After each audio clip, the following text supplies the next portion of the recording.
Welcome, brothers and sisters. Thanks for tuning in to this little training. This will probably be the last one of these I make. So those of you that have viewed these and enjoyed them for this past year in teaching the Doctrine and Covenants and then the Old Testament, thanks for watching. I hope they've been beneficial to you, and I hope that you have been able to bless the lives of your students by doing this.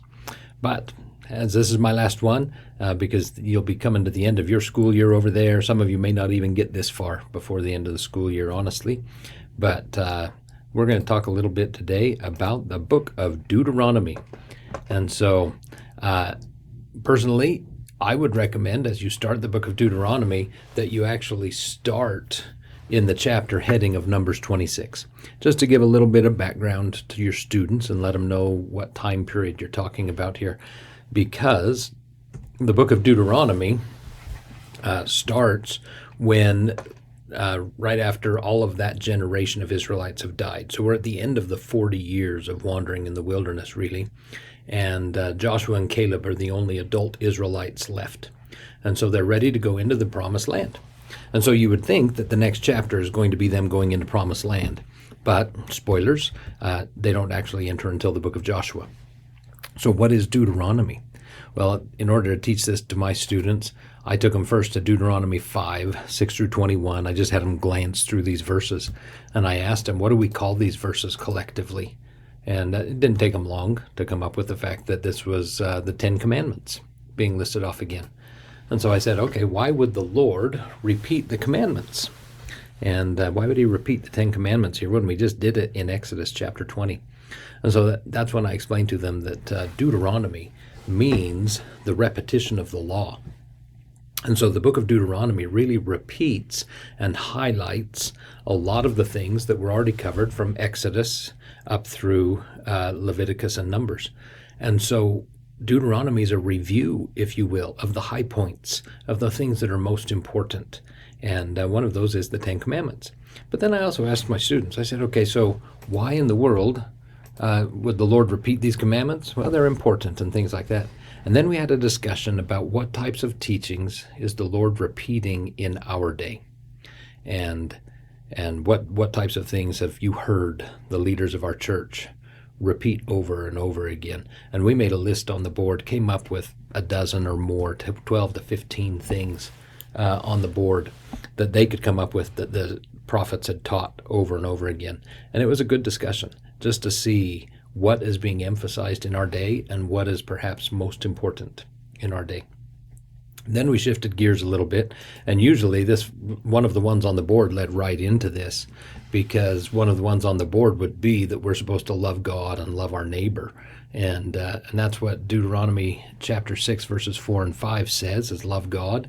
And this is actually what the entire seminary lesson is about, really, that starts off the book of Deuteronomy.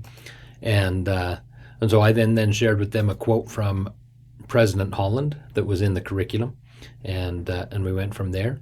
But then I talked to them. We had a good discussion about how do we show our love for God. I mean, God loves us, as Elder Holland said. He loved us first, and so, but then how do we show our love for God? And, eventually somebody would come up with John chapter 14, 15, even if they didn't know that's what they were quoting, that if we love God, we keep his commandments.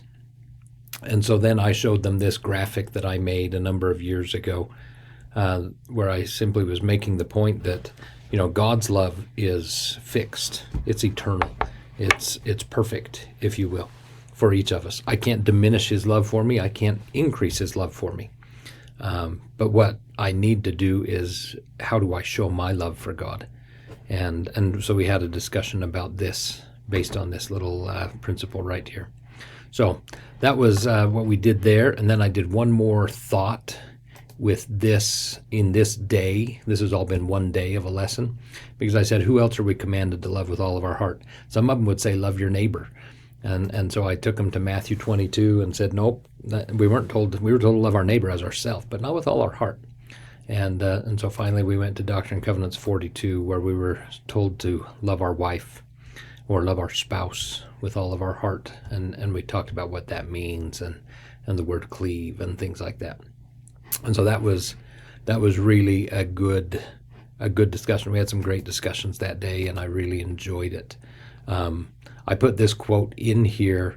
I got to it with one of my classes. The other two classes we ran out of time, but this is just a great teaching about the correlation and the balance between loving God and loving our neighbor from President Oaks. So then the next day, I went back to Deuteronomy chapter 6, and this is covered a little bit in some supplemental material in the seminary lessons, but not a huge emphasis, but I emphasized it.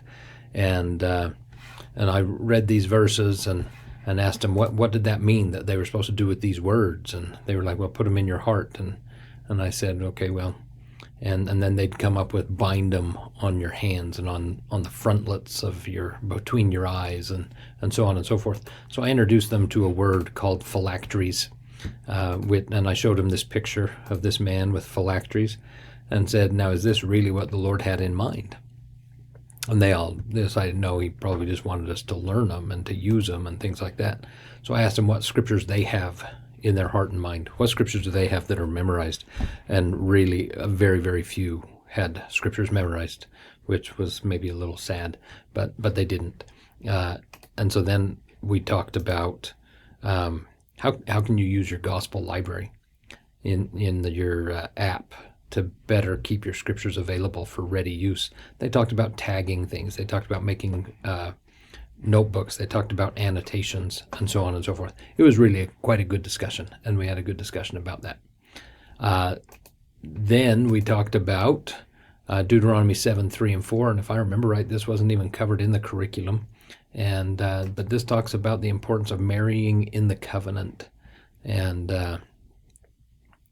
so we talked about this, the importance of marrying in the covenant, of temple sealings. I had a quote there from President Oaks about the identity that it gives you and the understanding of your possibilities in eternity and mortality through a temple sealing. And then we went with a quote from Elder Anderson also of eternal marriage is an eternal journey. And this is just from General Conference last month. And talked about it's no guarantee that you're going to be just fine if you get married in the temple, but it's going to take work. And so we talked about that. Then we shifted gears a little bit and talked about some warnings that the Lord gave them. He reminded them that in the wilderness, the Lord had humbled them. He had also taught them to trust in Him, giving them their manna every day, having their clothes not wear out for 40 years and things like that. But then we went on in the chapter of how, okay, now you're going to enter this land and you're going to have to work for your food. You're going to have to rely more on your own labors and efforts and things like that. And you've got to make sure that you don't forget the Lord. Pointed out how they also had warnings about all of the gold and the silver and the brass and everything else that they would find in the land. And so then I shared with them a quote from President Brigham Young. And this is where we ended the day with my classes there. But just that he gave this to the early pioneers and said, you know what, this people will stand mobbing, robbing, poverty, and all manner of persecution and be true. But my greater fear for them is that they cannot stand wealth and prosperity. So we talked about how do we make sure that we're remembering God in our good times as well as our bad times. And that was the end of that day. So then the next day, in moving on, I talked about prophets and false prophets. And again, I don't believe this was covered anywhere in the curriculum, but I wanted to talk about prophets. And so I did with my students. In Deuteronomy 18, it talks about the false prophets and the false idols that people in the promised land will be worshiping, and warnings to the people to not get involved in that, not follow after those ways. And then he talked about the raising up of true prophets. There was a quote there from President Hinckley. It's in the curriculum. We're not going to take the time to watch it here. If I can get rid of it off the screen there. There we go. And then we talked about true prophets. And I had a quote there that I used afterwards. It was in the curriculum from Elder Alan Haney about following true prophets in our day and going, not being selective rejection of prophetic counsel, and we had a good discussion about that. Then talked about Elder Razband, which was a great thing about how prophets help us to not be tossed to and fro with everything that society has to throw at us. I then showed a inspirational message called Follow the Prophet from a talk by Sister Carol F. McConkie, and this was, to me, the real highlight of her message of we heed prophetic word even when it may seem unreasonable, inconvenient, and uncomfortable. According to the world's standards, following the prophet may be unpopular, politically incorrect, or socially unacceptable, but following the prophet is always right. And so I loved that. And then I ended that day with this statement from Elder Neil L. Anderson about following the prophet and following the counsel of the prophet. And again, it was a good day. It had some good discussion about following the prophet and the way prophets have blessed their lives. Then the final day in Deuteronomy, I start off with a statement right out of the curriculum from President Nelson of easiest way to identify a true follower of Jesus Christ is how compassionately that person treats other people. And I then took them first, instead of in Deuteronomy, I went to Mosiah 2:21 through 24 about how we're all beggars. And then I showed a little video clip there. This one was the one about from President Nelson about the people being freed from debtor's prison and money being raised for it from the Messiah, the Handel's Messiah performance, and it was good. It was an enjoyable little piece there. Then we went to Deuteronomy and how we are commanded to open our hands and open wide to help the poor and the needy, and then I just wanted to show them some of the things that as a church we participate in. And if you have time, this one's a long one, the 12-minute video of the Dutch Potato Project. So if you've got time, watching that Dutch Potato Project one is good, but it is a lengthy one. And so that might not be, you might not have time for it. But I did show them a little infographic. This was from 2023. I found it on the church website of all the different humanitarian aid projects that the church has been involved with.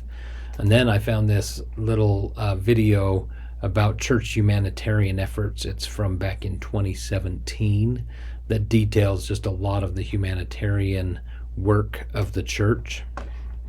And it just goes through and shows some of the projects, has some statements from people that participated and from prophets.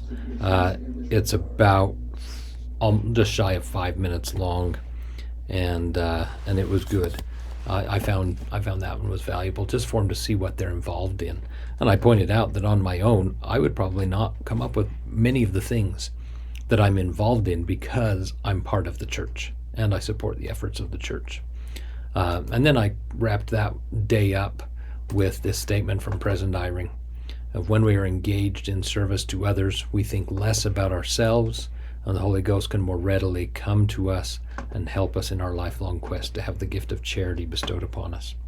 And so that was where I ended that lesson. So, and that's the Book of Deuteronomy. There's more you can cover. I covered a lot that wasn't in the curriculum, quite frankly. If you cover what's in the curriculum, you've only got 3 lessons in Deuteronomy. I went with 5 different lessons, 5 full days in Deuteronomy, and really enjoyed it. And I think my students did too. So just follow the Spirit in your preparation and what your students need. So best of luck to you. Again, thank you for all you do for the youth of the church in teaching them in seminary. I know it's a big calling. It takes a lot of time and a lot of effort, and I appreciate your efforts in doing that. I appreciate your willingness to serve, and it will bless the lives of your students and bless your life too. Again, I hope these videos have been useful to you and helpful, and I hope you find resources from your coordinators and things in the future that will be helpful too. So God bless you all. Thank you again for all you do, and make it a great summer. Bye.